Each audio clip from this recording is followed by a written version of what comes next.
Welcome to Soul Contract Numerology, and today we're breaking down the number 7 represented by the Hebrew letter Zion. The theme that we're working with here today is heart opening, objective, action, and the star sign of Gemini. A positive Gemini is intellectually versatile, adaptable, and logical, but it has a bad reputation of being two-faced. A struggle between your authentic true self, who very little or no one gets to see, and a masked version of yourself that you portray to the public. This split is linked to the first theme of heart opening. The 7 experiences trauma in their early childhood, which convinces them that something is bad or wrong with them. This further builds into the idea that if other people see the negative that I see within myself from the 7's perspective, they'll come to hate me. As a result, this negative context of a mask that is portrayed to the world is very controlling or manipulative to continue its narrative. This heart closure as a form of protection that you have to hide who you really are tends to create a lot of mistrust in self, which then creates a lot of indecision. This leads us then to the theme of action, which is indecision versus decision. A decision is taking a choice of direction and then taking action towards that choice.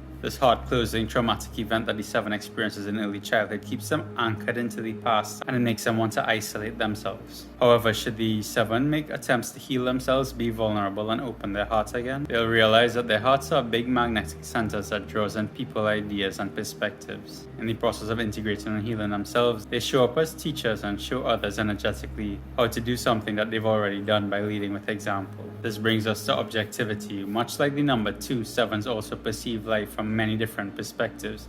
They see my perspective, your perspective, and the perspective in between where we're not meeting each other in communication at eye-to-eye level. A 7 that's able to be vulnerable and shows up in the world as their authentic magnetic self is very powerful. As a mediator or a counselor, they have the ability to communicate from the heart while seeing other people's perspectives, as well as their potential. If you could relate to this, remember the key here is releasing control, releasing the fear of being seen. We all have very similar problems, and if you look around, you'll realize that you're not that much alone. There's a key of learning to be vulnerable here and putting yourself out there for others to see. Go check out my website and my blog where you could learn how to make your own soul contract chart, or consider reaching out and booking an aligned purpose chart reading with me, where we break down exactly how and where these frequencies show up in your chart so you can be conscious of it. I've come to realize that although this is a path to purpose, gives us a blueprint of exactly where we need to work on most. Alright, I love you. Have a good night.